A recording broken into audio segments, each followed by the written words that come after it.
Orang harus paham ini. Assalamualaikum warahmatullahi wabarakatuh. Warganet yang berbahagia, kita bersyukur hidup di Indonesia sebagai negara yang merdeka, sebagai tanah air kita. Mari cintai tanah air kita ini agar kita bisa melaksanakan perintah Allah dengan sebaik-baiknya. Dengan tingkat kepuasan yang akan sampai 82,2%, banyak yang meyakini, analis politik satu suara mengatakan bahwa Jokowi adalah Kingmaker 2024. Oke, saya ingin konfirmasi ke Mas Zaky ya. Tadi Mas Burhan juga sempat menyebut soal pernyataan dari Mahfud MD yang menyatakan bahwa harus hati-hati koalisi ini, oposisi ini jangan-jangan penjegalannya dari pihak internal. Memang ada penjegalan internal, Mas Zaky? Iya, kalau kami curiganya tadi, Muldoko itu seakan-akan dibilangnya kader internal gitu. Maksudnya? Seakan-akan kader internal, lalu berusaha menjegal kepemimpinan Mas AHY, lalu kemudian memindahkan dukungan. Kalau kami jelas Demokrat, sampai terakhir kemarin ketika Mas Anies bertemu dengan Pak SBY dan Mas AHY. Pak SBY ini kan kapasitasnya Ketua Majelis Tinggi Partai Demokrat yang punya wewenang, ya, Majelis Tinggi ini kan punya wewenang menentukan koalisi, menentukan siapa capres dan cawapres yang akan diusung oleh Demokrat. Lalu ada Mas AHY juga selaku Ketua Partai Demokrat yang merangkap juga Wakil Ketua Majelis Tinggi secara ex officio.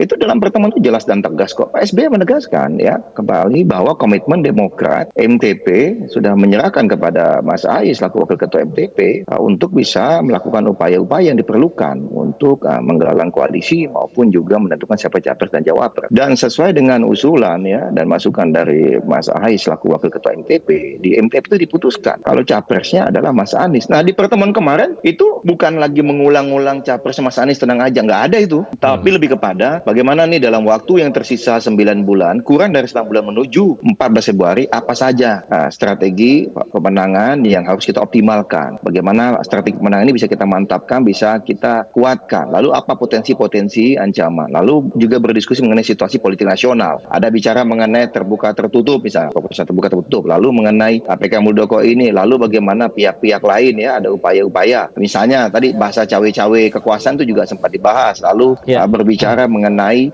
total secara umum adalah strategi nih. Apa nih kira-kira gerak apa yang bisa kita lakukan Mas Anies agar mencapai peak performance di 14 Februari 2024. Jadi tegas dan jelas kalau bicara pembegalan dari internal, itu yang kami pertanyakan. Demokrat jelas dukungan kami saat ini solid dan utuh untuk Mas Anies Baswedan, tidak ada ke kiri, tidak ada ke kanan. Ini seperti yang disampaikan oleh Mas AHY juga kemarin kepada kami para kadernya di Pacitan itu. Kan ada kader-kader inti yang diundang datang juga di Pacitan. Jadi kalau dibegal dari dalam, saya agak bingung itu ya. Pak Mahfud itu agak tidak ada pembegalan internal ya berarti ya. Tidak ada yang harus diwaspadai berarti ya.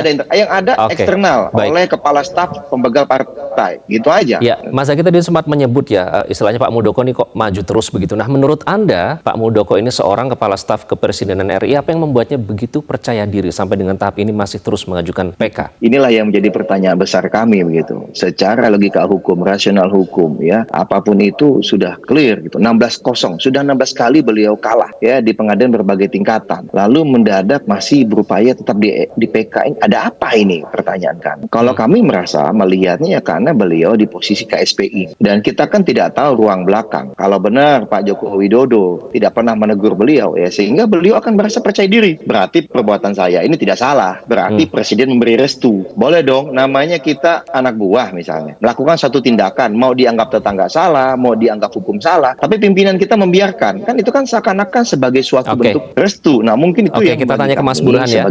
Gitu. Mas Burhan, silakan tanggapannya bagaimana melihat mengapa seorang kepala staf kepresidenan RI begitu percaya diri mengajukan PK hingga kini?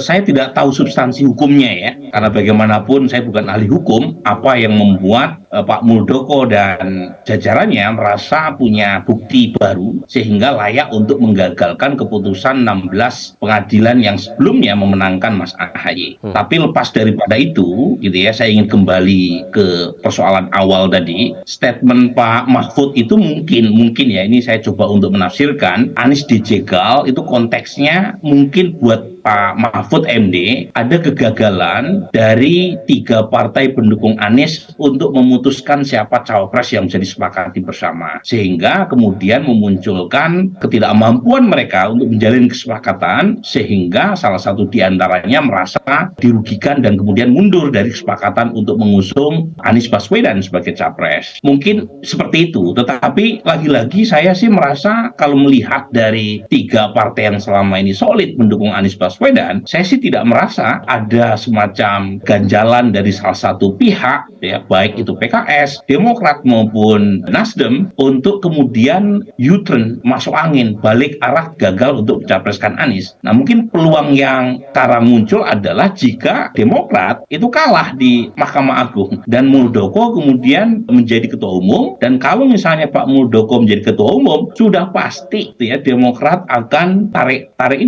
badan, tidak lagi mendukung Anies Baswedan.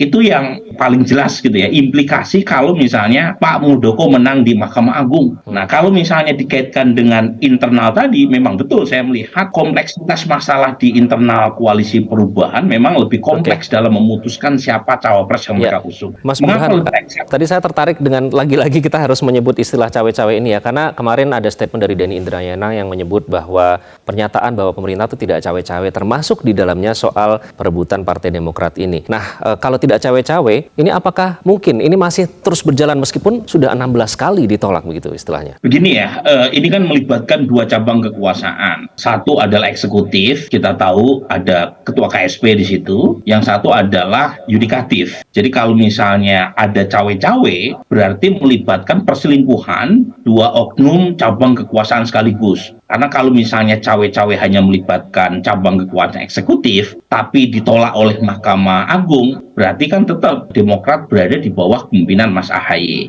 Artinya, kalau betul ada cawe-cawe tadi, hebat sekali proses cawe-cawenya, karena melibatkan infiltrasi eksekutif tadi, executive aggrandizement tadi, ke cabang kekuasaan yang lain, yaitu yudikatif. Jadi pertama kita mengingatkan dulu nih kepada negara, jangan sampai crossing the limit dengan mencampuri kedaulatan partai dalam menentukan siapa capres-cawapres yang mereka usung. Jadi menurut saya, gugatan Pak Muldoko, peninjauan kembali yang diajukan Pak Muldoko ini, mau menang atau kalah, mau diterima atau ditolak oleh Mahkamah Agung, itu yang dirugikan adalah Pak Jokowi. Mengapa? Karena Pak Jokowi akan selalu ditarik-tarik terlibat dalam urusan ini. Jadi memang saya setuju sebenarnya Pak Jokowi sebagai kepala negara dan sekaligus kepala pemerintahan yang notabene adalah atasan Pak Muldoko, itu memberikan kartu kuning kepada Pak Muldoko supaya enough is enough. Kenapa? Karena kalau misalnya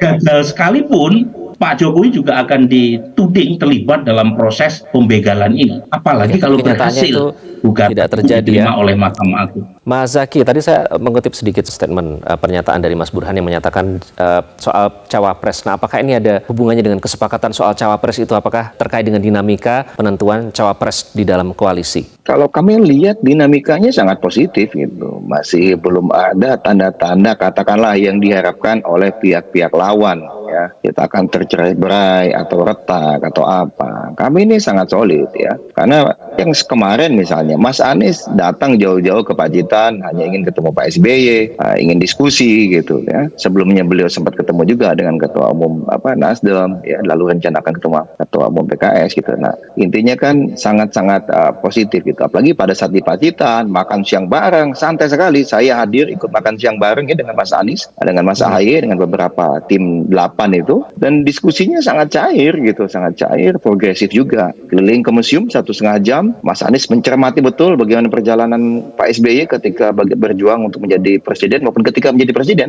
dan ada catatan-catatan yang beliau sampaikan, wah ini sangat baik untuk modal kita menyusun strategi pemenangan. Lalu dalam diskusi juga awalnya hanya rencana 1 jam, ternyata sampai 2 jam lebih gitu. Nah ini kan menunjukkan dinamika yang sangat positif. Ini kalau di dalam Mas Zaki, kalau dinamika sangat positif dan Anda menyebut juga cair atau fluid gitu ya, apakah ini artinya jika cawapresnya bukan AHY, Partai Demokrat akan jalan terus? Ya, kalau kami sudah tegas dan jelas, Mas AHY komitmennya berulang kali menyampaikan kita ini mengusung semangat perubahan, membentuk koalisi perubahan ya, karena mendengarkan rakyat. Keinginan rakyat ingin perubahan, dan sosok perubahan itu ada pada sosok Mas Anies Baswedan. Karena itu kami kemudian memberikan mandat kepada Mas Anies. Ayo Mas Anies, silakan Anda sebagai capres, you are our leader, kata Mas AHY. Please lead us the way. Cawapres Anda pilih. Silakan pilih wakil dan bentuk pasangan yang bisa meraih kemenangan di Pilpres 2024. Karena kami ingin menang, bukan sekedar belayar. Dan kriterianya sudah tegas dan jelas. Ada 5 kriteria yang disampaikan oleh Mas Anies dan disepakati oleh tim 8 di piagam itu. Nah, kami hanya berpegang teguh pada itu saja. Karena yang menyatukan kami ini bukan dagang sapi, mohon maaf. Koalisi perubahan ini disatukan bukan dagang sapi, siapa dapat apa atau siapa jadi apa. Kami disatukan oleh kesamaan gagasan dan keinginan memperjuangkan rakyat, ya, yang ingin adanya perubahan bersama Nasdem, bersama PKS. Nah, itu kira-kira jawaban yang bisa saya sampaikan. Mas Anies, lead us the way, ya kan? You are our leader. Nah, ini komitmen Demokrat, ini komitmen Mas AHY kepada Mas Anies dan koalisi perubahan dan kepada rakyat. Kita nantikan dinamika yang masih terus berlangsung sampai sekarang. Kita juga kawal. Semoga tidak benar-benar terbukti ya penjegalan dan pembegalan yang dilakukan sampai belibet. Terima kasih ya Mas Burhan, Mas Zaky. Semoga Allah senantiasa menuntun kita di jalan yang diridhoinya. Aku qouli hadza, astagfirullah li wa lakum. Wassalamualaikum warahmatullahi wabarakatuh. Terima kasih.